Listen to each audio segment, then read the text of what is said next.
자, 새술은 새 부대에 넣어야 둘이 보존된다. 새술 새 부대 가장 핵심 내용인데, 바로 그 전에 이제 낡은 옷에 붙이는 자가 없다. 생뼈 조각을 새 조각을 붙이면 이게 헤어진다라는 거죠. 똑같은 의미인데 핵심은 이제 새술 새 부대 이런 개념으로 우리에게 주님 말씀하고 계세요. 근데 이 얘기를 하기 바로 그 직전에 있었던 두 사건을 통해서 이 메시지가 나왔거든요. 막연히 새술 새 부대 자체에도 의미가 있지만 그 이어서 설명을 봐야 됩니다. 그 앞에 나와 있는 두 사건, 어제 있었던 사건 중에 하나가 마태죠. 마태복음의 저자 이 마태, 또 누가복음이나 마가복음에서는 레위라고 나와 있어요. 레위란 이름으로 나와 있는데 마태를 말합니다. 자, 마태라는 사람이 세리였는데 예수님이 따르라 그랬더니 이전에 베드로나 요한처럼 모든 것을 버리고 즉시 따르게 됩니다.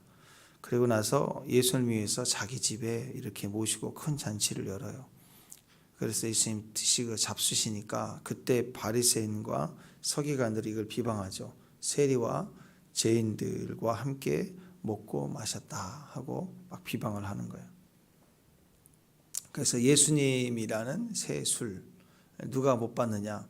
낡은 이 부대에 속한 율법주의자들은 받지 못하지만 새 술 깨달아서 받는 사람들은 마태가 그를 영접하여 잔치를 벌이고 같이 음식을 먹었다 그 얘기죠. 근데 율법에 의해서 세리와 죄인들 부정함을 용납했다. 그래서 이제 비난을 했다라는 것입니다.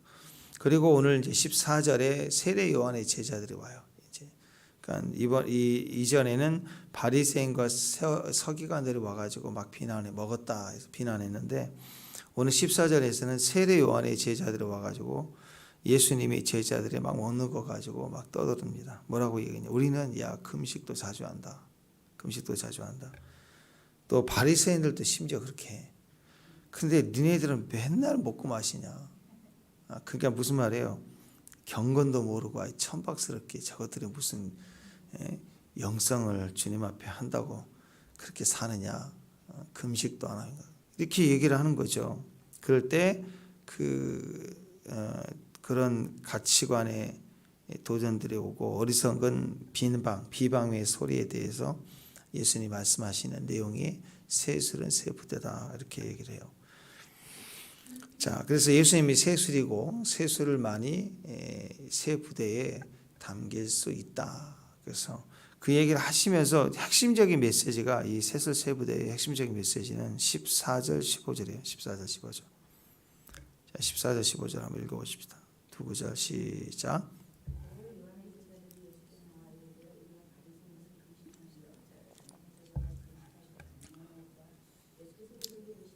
혼인집 손님들이 신랑과 함께 있을 동안 슬퍼하겠느냐? 그러나 신랑을 빼앗긴 날이 이를 텐데 그때는 금식하리라 이렇게 얘기합니다. 자, 금식이라고 하는 건 구약 시대에 이미 이스라엘 백성들에게는 일반적인 의식으로 생활상에서도 늘 이렇게 자리 잡혀 있었던 그런 모습 중에 하나이죠. 율법에는 이럴 때 금식하라 이렇게 정해져 있지는 않았어요. 그러나 거의 허용되어 있고 모든 사람의 삶 속에서 익히 금식을 이렇게 해왔습니다. 예를 들면 뭐 하나님의 큰 계시가 임했을 때, 큰 은혜가 임했을 때 이제 자원해서 금식을 했고, 또 죄에 대한 회개, 우리가 회개하자 할 때 모일 때도 금식을 했고, 또 뭔가 하나님 앞에 막 억울해서 탄원할 때, 그리고 또 슬픔이 막 누가 죽거나 이럴 때도 머리를 풀고 옷을 찢고 금식하고 회를 뿌리고 막 이렇게 했어요. 이렇게 이제 애통, 회개 뭐 이런 뭔가 기쁨 이렇게 있을 때도 특별히 하나님 앞에 이것을 억울할 때도 나가고 또 큰 어떤 영적인 축복이 임할 때도 가고 회개할 때도 가고 이렇게 마음을 표현할 때 어느 때 금식을 하라 이거보다는 사실 이렇게 삶 속에 이렇게 늘 있었던 모습에 또 국가나 나라의 위기 있을 때도 선포해서 금식을 하자 할 때 같이 하고 그러나 절기처럼 딱 정해져 있지는 않았습니다. 그러니까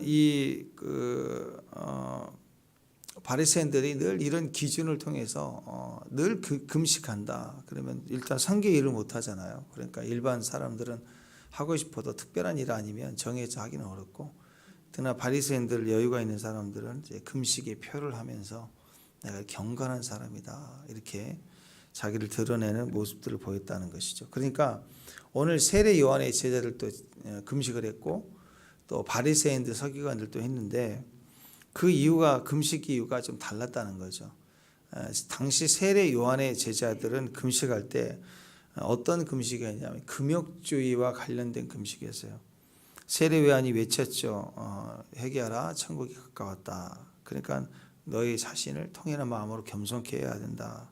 회개와 세례를 통해서 구원받는다. 그러니까 회개한다는 삶을 자주 산 이유는 삶 속에서도 나쁜 일을 하지 않고 생활 속에서도 경건을 유지하기 위한 그런 어떤 영성 훈련, 뭐 그런 경건주의 그런 모습으로 이렇게 영성 훈련 뭐 이런 약간 비슷한 차원에서 금욕 생활 방식과 연결된 금식을 했습니다. 바리새인들은 당연히 유대교의 그 절기에 따라서도 스스로 금식을 하고 또 일주일에 2번씩 정해서 마음에 정해서 스스로 율법화해서 금식을 삶 속에서 늘 했습니다. 그러니까 구약 시대에서는 개인적인 슬픔이나 큰 회개 이런 상황이 있을 때 회개하고 주 앞에 나아가는 모습이었는데 바리새인들 열심 있는 자들은 스스로 일주일에 정하여 절기 때 정하여 금식을 늘 했고 또 요한의 제자들은 금욕적인 생활 방식, 경적 경건을 위해서 이렇게 금식을 했습니다.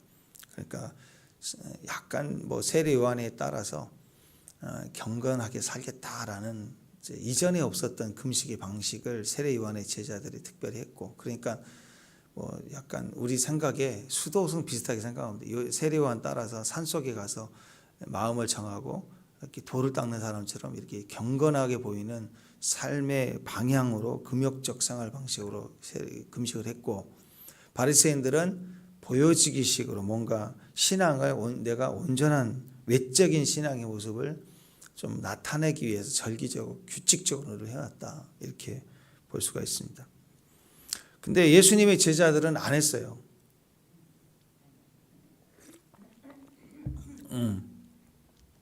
그들이 금식할 날에 금식하지 않았어요. 그러니까 바리새인들은 늘 금식할 때 사람들은 알죠. 바리새인들은 금식한다. 그러면 자기는 못해도 한다. 그러면 약간 눌리죠. 부럽고 그리고 또 더 높아 보이고 그래 좀 미안한 마음도 가져야 되는데 대부분 금식하고 가면 사람들 피하고 좀 존경해야 하고 막 그런 모습이 좀 보여줘야 되는데 예수님과 제자들은 막 가서 그것도 세리들과 죄인들이 가서 막 잔치를 벌이고 하니까 아유 저것들 막 이렇게 하는 그런 상황이라는 거죠. 그렇게 비난하는. 그러니까 왜 너희들은 금식도 안 하냐? 경건을 하려는 마음이 도대체 있는 거냐? 아니면 전통적으로 이렇게 절기에 따라서 드리는 이런 문화들에 대해서 너희들 없인 여기는 거냐 하고 이쪽도 저쪽도 아닌 것에 대한 금식에 대한 그런 비방이 있었다는 것입니다. 그러니까 예수님 뭐라고 하셨느냐? 혼인잔치를 얘기해요. 혼인잔치. 혼인잔치 때 너 금식하냐? 그 얘기 쉽게 얘기해서. 너는 결혼잔치 때 너 금식하니? 이거 얘기해요. 그래서 혼인잔치에 참여한 신랑의 친구들, 들러리들을 뭐라고 하는 제자들이에요. 신랑과 신부뿐만 아니라 참석한 친구들 함께 잔치를 이렇게 축하해 주고 오신 사람들이 다 금식한다고 막 그 눈만 감고 있고 회개한다고 물만 먹고 있고 그렇지 않지 않느냐. 신랑과 함께 잔치집에 있는데 무슨 금식을 하느냐 하고 이 혼인잔치에 대한 비유를 말씀합니다. 그래서 이 예수님의 첫 번째 사역도 가나 혼인잔치고 예수님의 성경의 마지막 요한계시록의 잔치도 혼인잔치입니다. 그래서 예수님이 계실 동안에는 임재가 있는 동안에는 잔치해라. 잔치해야 된다. 그런 기본 개념을 얘기하고 있어요. 그러니까 이제 가장 중요한 건 바리새인의 전통적인 보이기 하는 외식적인 금식은 이제 이미 제껴버리고 의미가 없는 거고, 요한 이제 세례 요한의 이제 그 금식이죠. 세례 요한의 제자들이라는 것은 세례 요한의 의미를 따라가죠. 예수님의 제자들이 먹고 마신다. 그 말은 예수님이 먹고 마시니까 같이 따라서 하는 거죠. 자, 이걸 비교해 보면 세례 요한은 마지막 구약의 모든 선지자들을 대표하죠. 여인이 낳은, 그러니까 우리 예수님을 제외한 모든 사람들 중에 가장 뛰어난 자라고 예수님이 얘기했어요. 예수님 친구라고 얘기할 만큼 영적으로 그렇게 친근했던 사람입니다. 그는 메시아 이전에 모든 고통과 근심과 죄와 이웃 것을 예표하여 다 씻어내는 의미에 있어서 회개하라, 천국이 가까웠다 하고, 예수님 이전의 모든 고통을 포함하여 씻어내는 그런 의미에서의 금식을, 그 고통을 금식으로 표현했다면, 예수님은 이 땅에 오시니까 메시아 오심 이후에 혼인잔치와 같다는 상징에서의 모습이에요. 그러니까 금식이라는 단어가 아무리 경건해 보이고 도전을 줘도 혼인잔치 그러면 그게 어울리지가 않죠. 그죠? 금식을 하지 않는 것이 일반적입니다. 그래서 뭐 혼인잔치 밑에다가 오늘은 금식, 그럼 누가 가요? 아무도 안 가지. 뭐 요즘 시대 바쁘니까 가서 얼굴만 비추고 바로 가는 사람도 있죠.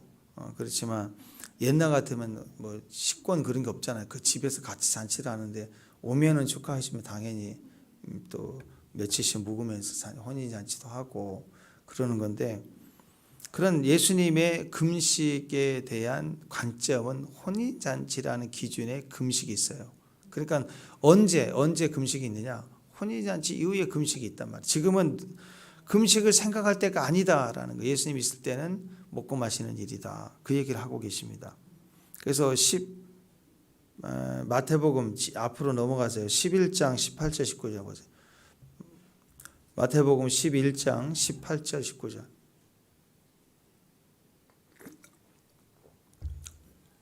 자, 있습니다. 시작. 요한이 와서 먹지도 않고 마시지도 아니하며 그들이 말하기를 귀신이 들렸다 하더니, 예수님이 와서 먹고 마실 때 말할 때는 먹기를 탐하고 포도주를 즐기는 사람이요 세리와 죄인의 친구로다, 이렇게 얘기했다는 거죠. 그러니까 사람들이 이 바리새인과 이 서기관들의 관점은 이렇게 정죄했다는 거예요. 정죄.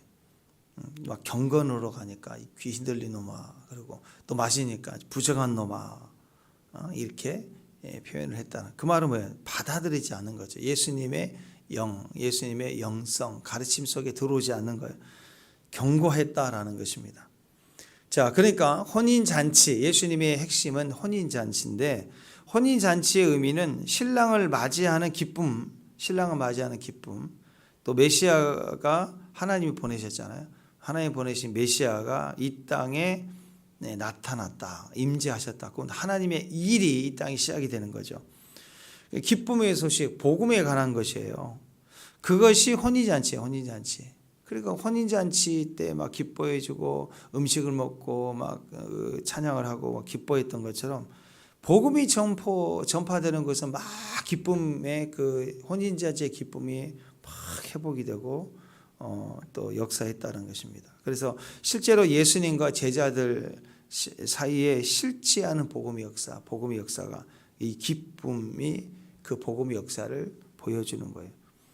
그러니까 혼인잔치에 모든 사람이 즐거워하는 것처럼 예수님의 복음이 증거되니까 잔치가 일어나요. 어떤 일이 일어나요? 귀신이 쫓겨나고 병마가 치유되고 낙심된 자가 막 벌떡 소망을 갖고, 웃지 못한 사람이 막 웃기 시작하고, 미움과 갈등이 용서와 화해로 막 변화되기 시작하는 거예요.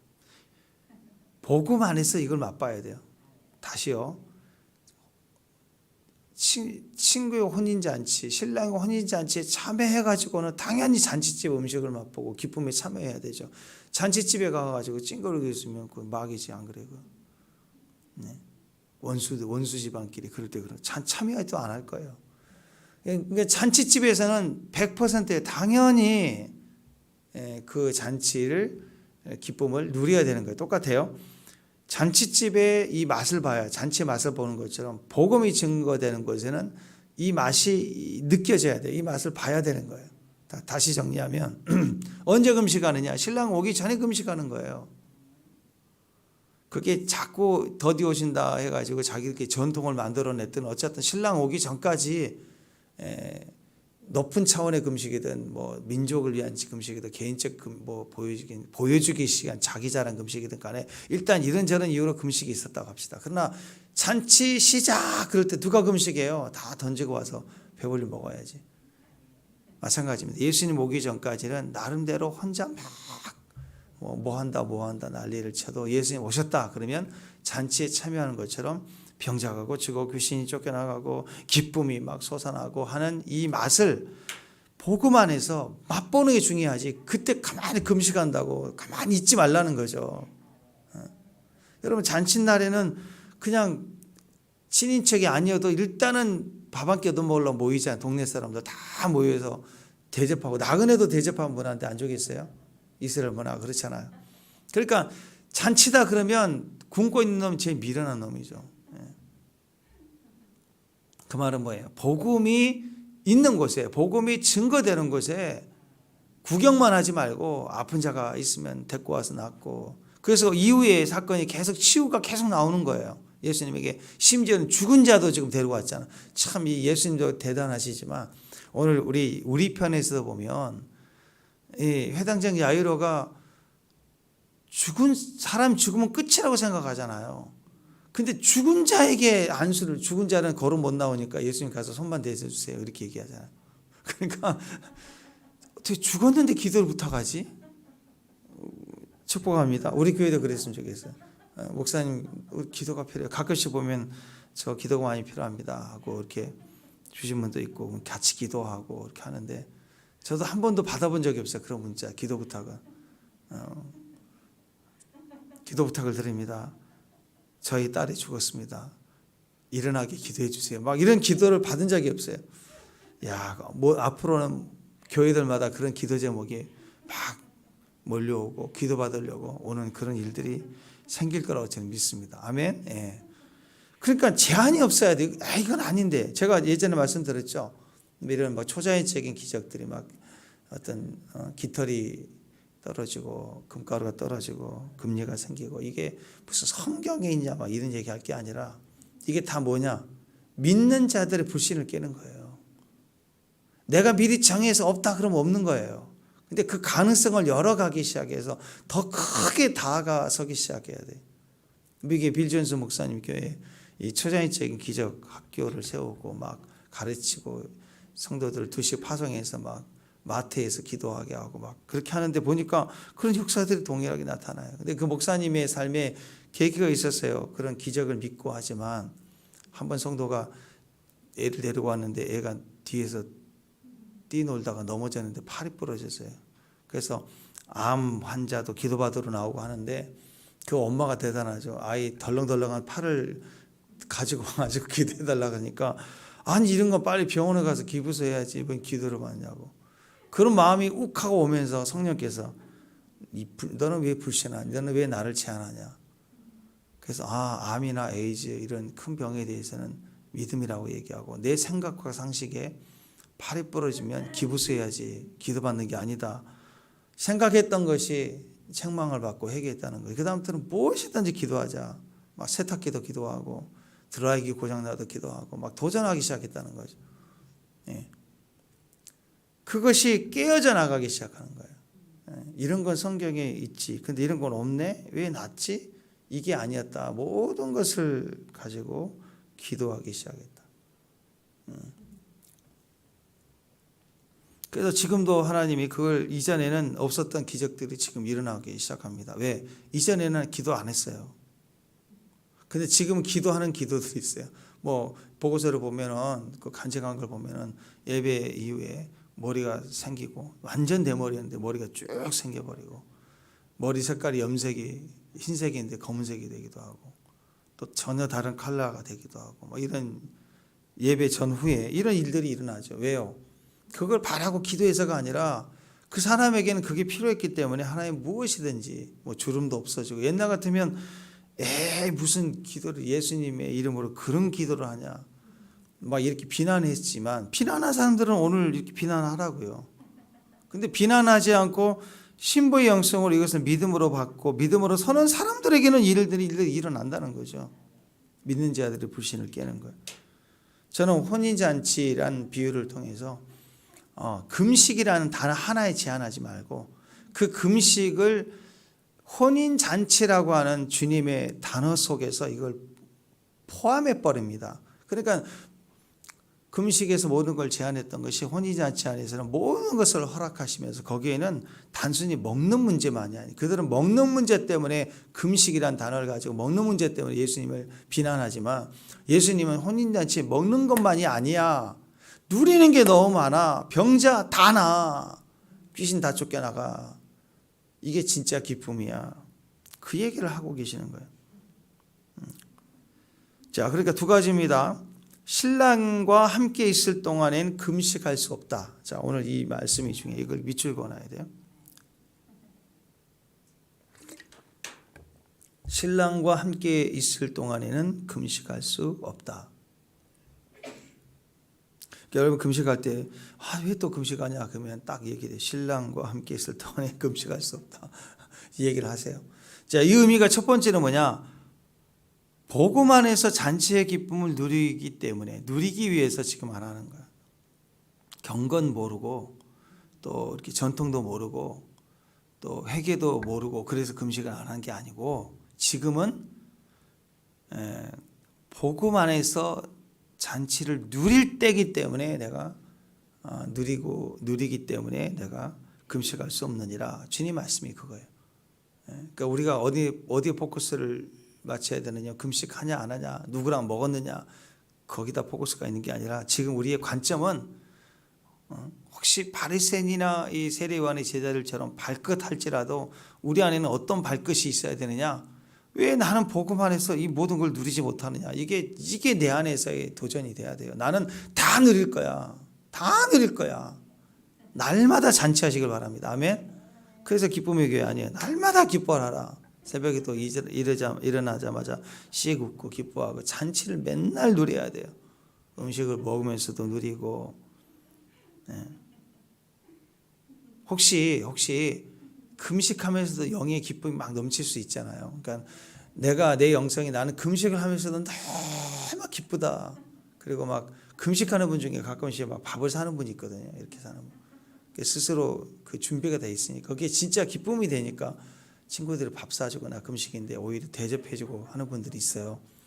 그렇게 기쁨이 되면 하시고 그러니까 금식하면서도 너무 많은 종일 기뻐할 수 있다 그러면 그 기쁨을 복음 안에서 그걸 누리면 돼. 복음 안에서 금식하고 누리시면 되고 금식하면 진짜 한 끼도 힘들어. 어지러지라고 힘들어. 그러면 잔치하고 맛있게 같이 밥 먹으면서 내가 생각하기를 내 주변에 죄인과 세리들 이런 지명수배자들 불러다가 밥 사주면서 같이 먹으면서 막 기쁨을 복음을 누리라는 거예요. 복음을 먹으면서 복음을 누리느냐 금식하면서 복음을 누리느냐 핵심은 복음을 누리는 데 있다. 자, 신랑과 함께 있을 동안에 금식을 할 수 없다는 말은 복음 안에서 더 누려야 된다. 두 번째는 이제 곧 신랑이 떠날 때가 온대요. 그때 금식한대요. 그때. 그러니까 신랑이 있을 때는 주님은 금식을 폐지한 게 아니에요. 금식 중요성도 알고 또 주님 스스로도 금식하셨잖아요. 40일을. 그러니까 주님 계실 동안에 그래서 여기에 언어가 있죠. 명언이 하나 있습니다. 전통적인 명언. 이걸 잘 이용해야 돼요. 잘 이용하지 않으면 오히려 비난받을 수 있는 말 중에 하나입니다. 왜 40일 금식 안 하느냐? 내가 40일 금식할 거 예수님이 다 하셨기 때문이다. 40일 금식에 매달려서 사람 이상해지는 사람 말고 때가 되면 하겠죠. 그러나 대부분 할 필요 없어요. 금식. 그런 마음을 가지세요. 네, 그러니까 그 말은 금식이 나쁘다는 소리가 아니라 눌리지 말라고요. 억지로 막 밀려서 하지 말라고요. 금식은 예수님이 하실 거 다 하셨다. 내가 하실 거. 왜? 주님과 함께라면 누리란 말이에요. 누리라. 누리는 게 중요해요. 그러나 개인적 시기나 상황에 복음을 위해서 금식을 하며 누릴 게 있고 금식하지 않아도 누릴 게 있으면 기본은 누리지 말고 지금 잔치 때는 먹는 거예요. 그러나 개인적인 잔치가 아니라 어느 시기에 또는 뭐 지금 실제로 주님이 가셨고 또 주님이 오셨잖아요. 오실 거잖아요. 그 사이에 우리에게 금식이 필요한 곳에는 또 금욕적으로 금식하라고 하실 때는 금식해야 됩니다. 그러니까 그렇게 자유함을 얻으라는 거예요. 금식이냐 아니냐가 아니라 복음을 위해서 금식할 때는 하고 복음을 위해서 먹을 때는 먹으라는 소리죠. 그것이 우리 안에 필요하다는 거죠. 지금은 신랑과 함께 있을 때니까 잔치가 일어날 때니까 금식할 필요가 없다. 이 말은 언젠가는 금식할 때가 온다. 그분이 떠날 때가 온다. 그 얘기를 하고 있습니다. 요한복음 16장에 보면은 이거 적나라하게 잘 나와 있어요. 요한복음 16장 18절 24절까지 보면은요. 제가 읽어드립니다. 예수께서 그 묻고자 함을 아시고 이르시되 내 말이 조금 있으면 나를 보지 못하겠고 조금 있으면 나를 보리라. 서로 막 의논하니라. 무슨 말이에요? 예수님이 조금 있으면 나를 보지 못한다. 곧 있으면 십자가 오르신다는 거고. 그리고 완전히 없어진 줄 돌아가신 줄 알았더니 조금 있으면 다시 온대. 주님 지금 조금 후에 오시려고 지금 2000년 정도 지났습니다. 조금. 그분 재림하신단 말이에요. 곧 있으면. 근데 그 얘기를 하시면서 진실로 진실로 아멘 아멘 너희에게 이르노니 너희는 곡하고 애통하겠으나 세상은 기뻐하리라. 너희는 근심하겠으나 너희 근심이 도리어 기쁨이 되리라. 왜? 다시 오시니까. 예수를 빼앗긴 사람은 애통해요. 세상은 막 좋아서 예수 죽었다. 그리고 또 교회는 너무 나라와 민족에 의해서 애통해. 이 세상은 그 결과로 오는 주님의 형통을 보지 못하고 자기들 잘난 줄 알고 막 기뻐하고 난리 나겠죠. 근데 조금 있으면요. 그 근심이 영적 근심, 의를 위한 근심, 그 근심이 도리어 우리 안에 기쁨이 돼서 잔치가 일어난대요. 그 말을 어떻게 표현했냐면 21절에 계속 이어서 요한복음 16장 21절 이하를 뭐라고 얘기하냐면 여자가 해산할 때라고 얘기하고 있어요. 여자가 해산할 때. 자, 잔치의 비유를 해산으로 비유했습니다. 여자가 해산할 때 어떻게 돼요? 해산할 때가 이러면 근심해요. 너 어떻게 알지? 막 너무 고통스러울 때 너무 두렵죠. 근데 아이를 낳으면 세상에 사람 난 기쁨으로 말미암아 고통이 다시 기억되죠. 아들을 낳았다. 그러면 그 고통이 잊어버리더라. 그래서 뭐라고 해요? 지금은 너희가 근심하라. 이 환난을 통과하기 직전에 근심하라. 곧 내가 다시 너희를 보리니 너희 마음이 기쁠 것이다. 주님을 해산하고 주님을 다시 보게 되는 사람들에게는 그 기쁨을 빼앗을 자가 없다. 그날에는 너희가 아무것도 내게 묻지 아니하리라. 내가 진실로 진실로 너희에게 이르노니 너희가 무엇이든지 아버지께 구하는 것을 내 이름으로 주신다. 지금까지 너희가 내 이름으로 아무것도 구하지 아니하였으나 구하라. 그리하면 받으리니 너희 기쁨이 충만하리라. 놀랍지 않습니까? 신랑이 떠날 때 지금은 잔치하지만 신랑이 떠날 때 금식한대. 근데 그 금식은 힘들어. 그게 아니라 그 금식은 도리어 기쁨이 될 것이고 그 금식은 어떤 의미냐? 해산하는 거잖아요. 해산했을 때 고통이 해산한 이후에 기쁨이 된 것처럼 금식의 고통이 기쁨의 금식 결과를 주는데 복음이라고요. 그 말은 뭐예요? 구하는 것이에요. 구하는 것. 믿음으로 내 이름으로 구하라. 그리하면 받으리니 너희 기쁨이 충만하리라. 그게 금식에 대한 염려가 도리어 기쁨이 되는 사인이라고요. 그러니까 마지막 때는 교회 안에 폭발적인 기도가 증가가 되고 그 결과가 기쁨이에요. 교회는 넘쳐날 잔치를 경험하게 될 겁니다. 그래서 부흥이 일어나고 대영광이 임하는 그런 기쁨 속에는 그런 기쁨의 교회는 어떤 배경이 있을까요? 기도의 배경이 있는 거예요. 막 금식 중에 금식하고. 그러니까 다시 돌이켜보면 마태를 비난했던 바리새인 서기관들은 금식하나 금식의 능력이 없어요. 참 복음이 아니고 외적인 가식이니까. 또 세례 요한의 제자들은 세례 요한의 가르침처럼 경건을 위한 것이지만 사실은 경건의 주인 되심이 없는 경건, 인간의 도덕적 경건, 그 막 결단하고 막 효도 학교 다니고 이걸로 사람 안 바뀐다는 거예요. 잔치의 주인공 신랑이 있는 것이 잔치이고 신랑과 함께 있을 때 경건 훈련의 극치, 또 이런 그 절기에 대한 민족 회개에 대한 이런 모양새 있는 전통 모든 것의 극치가 기쁨이에요. 기쁨이 폭발적으로 우리 안에 회복이 되고 기쁨이 될 것이다. 신랑이 있을 때는 누려라. 신랑이 없을 때는 그때 금식하는데 그 금식의 의미는 내 이름으로 무엇을 구하면. 자, 이 개념을 아는 사람들, 예전에는 전통 바리새인들 이런 것에 옛 것을 버리지 못하고 있는 사람들은 예수님이 계실 때 신랑이 있을 때에 그 잔치에 참여하지 못했어요. 그러나 이제 예수님이 가시고 계신 성령의 시대에 지금은 새 부대에 새술이 담긴다. 그 말은 지금 우리에게 뉴와인이 있어요. 새로 지금까지 성경에 한 번도 나온 적이 없고 성령 역사에 기록되지 않은 신기한 어떤 초자연적인 기적이 있다. 뉴와인 중에 하나예요. 이 시대 구한자에게, 이 시대의 신부를 위해서, 이 시대에 지창금을 가지는 자들에게 지창금을 주시기 위한 하나님의 부의 이동과 관련된 모든 것들이 새 포도주입니다. 이것은 어떤 사람에게 담기느냐? 매 성경에 있는 뭐 이렇게 눈이 뜨고 뭐 이렇게 다리가 안 진병이가 일어나고 이것도 좋아요. 이것도 중요하지만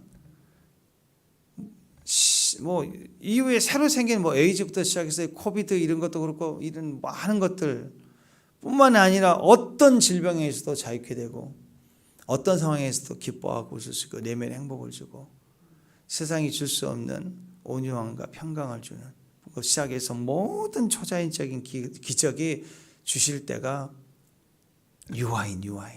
그 뉴와인을 이 시대에 부어지는 그분의 성령을 지금 시대의 사람들은 받아야 되겠죠. 그러려면 옛사람의 전통 뭐 신학 뭐 이걸 가지고 들이댈 게 아니라는 거예요.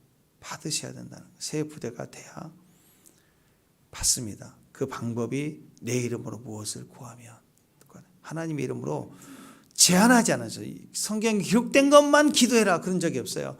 내 이름으로 무엇을 구하면 주신다 그래요. 이 시대에 예수님의 이름으로 무엇이든지 오늘 나와 있는 그 세 술의 사람이 해당장 야이로 아니에요? 세상에 죽은 사람을 위해서 기도 부탁하러 온 거예요 지금.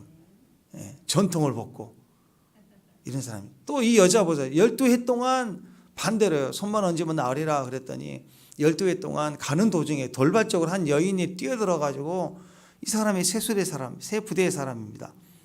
전통적으로 혈류증 피가 흘린 사람들은 부정하기 때문에 앞에 나서면 안 돼요. 그런데 죽으면 죽으리 했던 거죠. 왜? 12년 동안 피를 흘렸거든요. 12년 동안 가산을 탕진할 만큼 병을 위한 모든 수단을 다 해봤고 안 됐어요. 근데 믿음이 있었어요. 제 옷가시라도 만지면 낫겠다는. 그러니까 이 새 마음이, 이 절대적 마음이 생기, 이 끈질긴 믿음으로 보지 말고 이전에 누구도 해보지 않은 율법과 전통을 뛰어넘어서 내가 돌 맞아 죽을지라도 하겠다 그런 마음으로 극단적으로라도 뛰어들어서 주의 손 옥자를 만졌다 이거예요. 그 즉시 지함을 받았어요. 또 이 아이를 위해서, 죽은 아이를 위해서 기도를 부탁하는 것도 그것도 새 부대인 거예요. 우리는 오늘 기도할 때 새술 새 부대로 기도하길 원합니다. 그 말은 예수님의 이름으로 무엇이든 구하십시오. 제한하지 마세요. 지금까지 내가 알고 있었던 것을 구하지 마세요.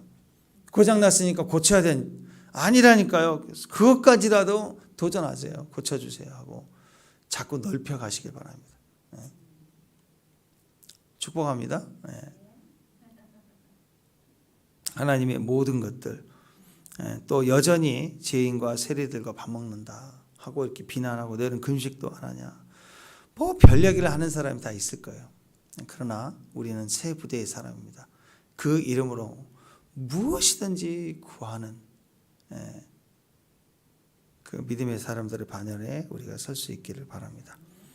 새 포도주는 새